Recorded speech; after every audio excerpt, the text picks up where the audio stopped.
আজকে যেটা জানবো সেটা হচ্ছে সফলতা কাকে বলে।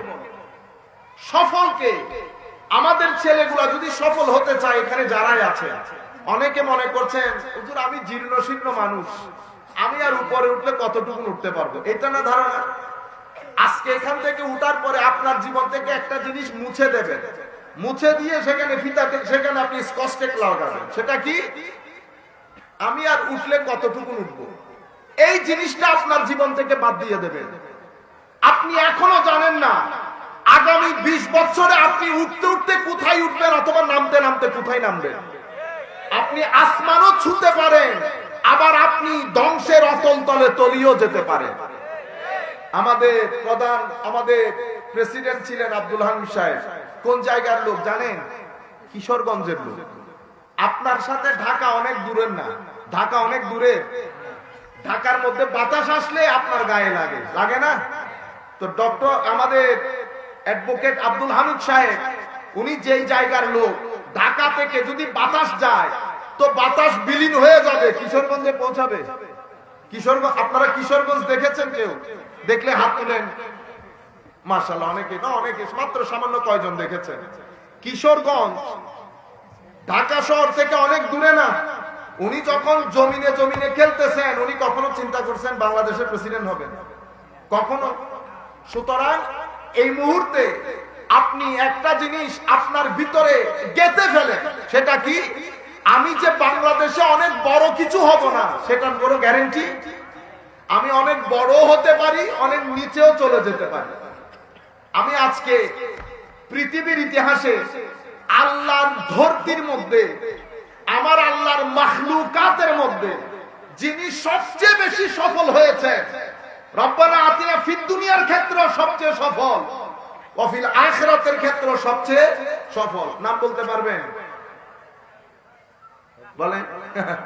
এটা তো ভেরি সিম্পল। আমাদের নবী মুহাম্মদুর রাসূলুল্লাহ সাল্লাল্লাহু আলাইহি ওয়াসাল্লাম এমন একটা জাত যিনি দুনিয়ার জিন্দেগি খেয়াল করলে পৃথিবীর সবচেয়ে সফল ব্যক্তি, আখিরাত খেয়াল করলে কথাই তো নাই। সফলতার চাবি তো আমার নবীর হাতে, সফলতার চাবি আমার নবীর হাতে।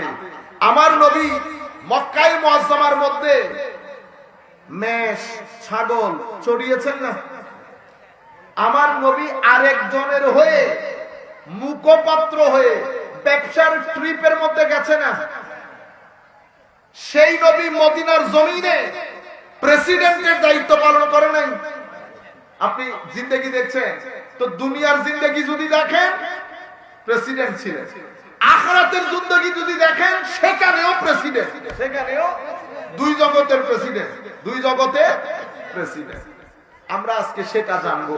তো আমি আপনাদেরকে যে জিনিস প্রথমে বলছি, আমাদের উপর একটা বড় ভবিষ্যৎ, সুন্নিয়তেরও ভবিষ্যৎ, বাংলাদেশেরও ভবিষ্যৎ।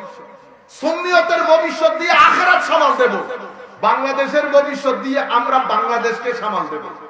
সুতরাং আপনারা প্রত্যেক ব্যক্তি হেলাই ফেলাই নিজের জীবনগুলোকে নষ্ট করে দিয়েন না। সময় অনেক কঠিন, গুরুত্বপূর্ণ। হয় সময়কে আপনি কাটবেন, নতুবা আপনাকে কেটে লাল করে দিয়ে চলে যাবে, নতুবা আপনাকে কেটে লাল করে দিয়ে চলে যাবে। যে ঘন্টাটা আমি ফেসবুকের মধ্যে ব্যয় করে ফেলেছি, এটা ওয়েস্ট গেছে। এটাকে আমরা কি বলি? ওয়েস্ট, নষ্ট হয়ে গেছে। আপনার জীবনে সময়গুলো অনেক গুরুত্বপূর্ণ, এগুলাকে গুরুত্ব দেবেন, এগুলাকে গুরুত্ব দেবেন। সম্মানিত উপস্থিতি, আমার সামনে বর্তমানে যেই সময় আমরা বসবাস করছি, এটা প্রতিটা ঘন্টায় ঘন্টায় নিজেকে পরিবর্তন করছে। আপনি যদি এই পরিবর্তনীয় সময়ের মধ্যে নিজেকে পরিবর্তন করতে না পারেন, আপনি দুনিয়াতেও সফল হতে পারবেন না, কবরেও সফল হতে পারবেন না। বুঝতে পেরেছেন আপনি? আমার সামনে সমস্যা দুই ধরনের হয়েছে। কয় ধরনের?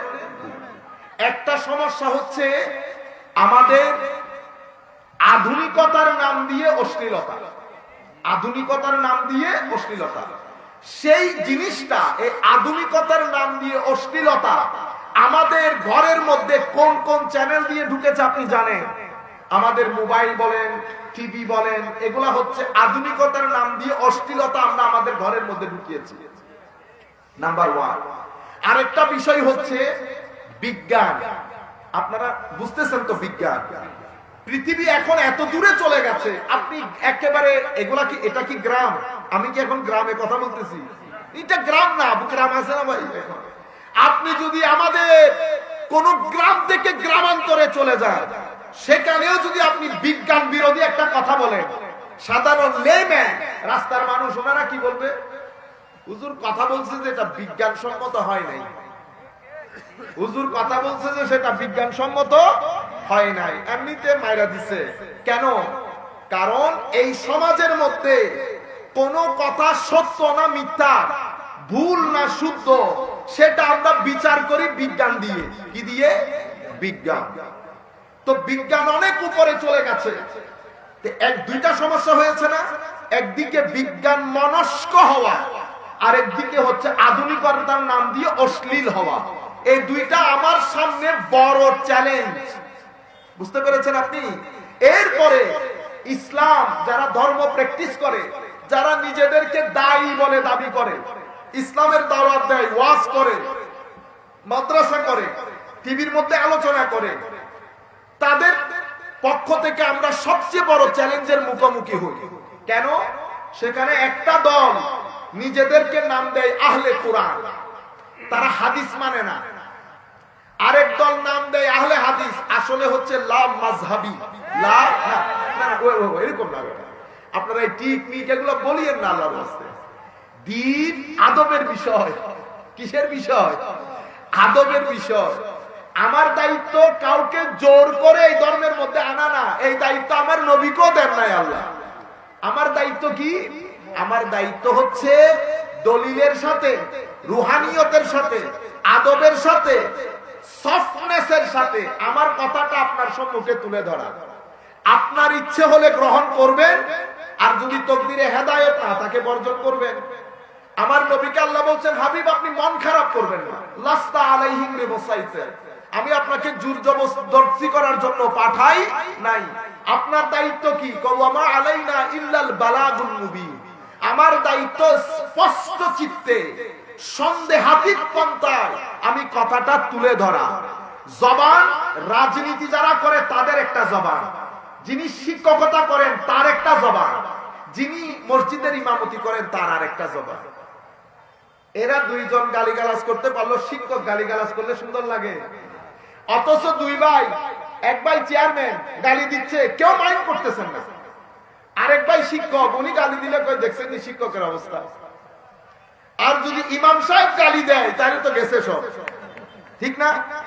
এটা কেন হয়? কারণ হচ্ছে আপনি যে জিনিসটাকে রিপ্রেজেন্ট করেন, যে জিনিসটাকে আপনি রিপ্রেজেন্ট করেন, সেই জায়গার সাথে গালিটা যায় না, গালিটা যায় না। সেই কারণে এই স্থানের লোকগুলা গালি দিলে মানুষ গ্রহণ করে না। সুতরাং যেমন একটা হচ্ছে রাজনৈতিক বক্তব্য, এটা কিন্তু রাজনৈতিক মঞ্চ না, রাজনৈতিক মঞ্চ না। আমি এখানে রাজনৈতিক বক্তব্য দিতে পারবো না, রাজনৈতিক আমি বক্তব্য দেব না, আপনারা রাজনৈতিক রিঅ্যাকশনও দেবেন না। রাজনৈতিক রিঅ্যাকশন কোনটা? এই যে আপনারা সবাই একসাথে বলে ওঠেন ঠিক করে অ্যাকশন, এগুলা মাহফিলের স্লোগান না। বুঝতে পেরেছেন? এখানে যখন আমরা বসবো, এটা একটা এলমি হালাকা। এলমি হালাকা মানে জ্ঞান শিকার জন্য একটা জায়গা। এখানে যিনি বলছেন উনি শিক্ষক, যারা শুনছেন তারা ছাত্র। যেটা যাচ্ছে সেটা জ্ঞান, যেটা যাচ্ছে সেটা জ্ঞান। তো জ্ঞানের যেই জায়গায় জ্ঞান আদান প্রদান হয়, সেই জায়গার একটা মাহল আছে, পরিবেশ আছে। সেই পরিবেশটা অন্য যে কোনো জায়গার পরিবেশ থেকে ভিন্ন হতে হবে, অন্য যে কোনো জায়গার পরিবেশ থেকে ভিন্ন হতে হবে। সেই কারণে আপনি মাহফিলে যখন আসবেন কয়েকটা জিনিস খেয়াল করবেন। নাম্বার 1, অবশ্যই ওযু করবেন। কি করবেন? ওযু। ওযু ওযু ছাড়া আপনি মাহফিলে আসতে পারবেন না। আপনারা বুঝতে পারছেন? আপনি যদি ওযু না করেন, তো সেই কারণে আপনারা কি বলেন, মাহফিল জমে নাই। মাহফিল কি হয় নাই? জমে নাই, কারণ আপনি ওযু করেন নাই। মাহফিল কখনো জমে না। অন্যান্য অনুষ্ঠান জমে, যে অনুষ্ঠানগুলো অনেক মানুষকে দাবি করে। কিছু অনুষ্ঠান আছে মানুষ কেন্দ্রিক, যত মানুষ বেশি তত জমে। আর কিছু অনুষ্ঠান আছে মানুষ কেন্দ্রিক না, কয়টা মানুষ কোয়ালিটিপূর্ণ এসেছে এবং গ্রহণ করতে পেরেছে এটার উপর ডিপেন্ড করে। মাহফিলে মানুষ কতজন হয়েছে এটা বিষয় না, মাহফিলে হচ্ছে যারা এসেছে তাদেরকে আমি কানেক্ট করতে পেরেছি কিনা, তাদেরকে আমি কিছু জিনিস দিয়ে যেতে পেরেছি কিনা, তাদের ভিতর জগৎকে আমি ভিজাতে পেরেছি কিনা, এটাই হচ্ছে মাহফিলের ডিমান্ড। এখানে আমরা শিক্ষা এবং শিক্ষা গ্রহণ করার জন্য এসেছি। সেই কারণে যখনই মাহফিলে আসবেন অবশ্যই ওযু করে আসবেন, নাম্বার 1। নাম্বার 2, অবশ্যই নিয়ত করবেন। এগুলা আগে ছিল, এগুলা আগে ছিল। আমরা যখন ওয়াজে বসতাম তখন তখন তো উলামায়ে রব্বানির যুগ, মনে হয় যেন কি একটা মনে যেন বোমা পড়ছে, এই 10-20 বছরের মধ্যে সবকিছু খতম হয়ে গেছে। আগে আমরা 20 বছর আগে আমরা কি বলতাম, ওয়াজ করতে আসতেছে, যিনি ওয়াজ করতেছেন উনি খতিবে বাঙ্গাল, আর যিনি এসেছেন ছেড়ে মিল্লা। মানুষ দৌড়াইতেছে পিছনে পিছনে, কারা দৌড়াচ্ছে? আলেমরা দৌড়াচ্ছে পিছনে পিছনে। এখন আপনারা কারা দৌড়ান? সাধারণ ছেলে পুলে, সাধারণ ছেলে পুলে আমার পিছনে দৌড়াচ্ছেন। আমি আলেম না, আমি ভাইরাল। যদি আমার পিছনে আলেম দৌড়ায় তাইলে আলেম। আপনারা বুঝতে পেরেছেন? Very simple difference. এখন আপনারা ছেলেগুলা পাগল হয়ে যায়, আসল আসল আলেম এসে স্টেজের মধ্যে বসে থাকে, আপনারা 2 পয়সার গুরুত্ব দেন না। কেন? কারণ আপনি আলেম না, আপনি আলেম চিনেন না। আপনারা বুঝতে পেরেছেন? তো এখন ভাইরাল আর আলেমের মধ্যে ফারাক হয়ে গেছে না? ভাইরালের পেছনে আমরা ভাইরাল, তো যেখানে যাই চিনতেছেন মানে ভাইরাল। আর কি ভাইরালের গজব, এই গজব। এখন আপনারা পিছনে পিছনে, সামনে পিছনে ছবি তুলতেছেন, আমি ভাইরাল। আলেম কখন? যখন সিনিয়র আলেম উলামা মজলিসের মধ্যে আসতে চাইবে, বসতে চাইবে, শুনতে চাইবে, তখন আপনি আর ভাইরাল না, তখন কোথায় হয়ে গেছেন? আলেম।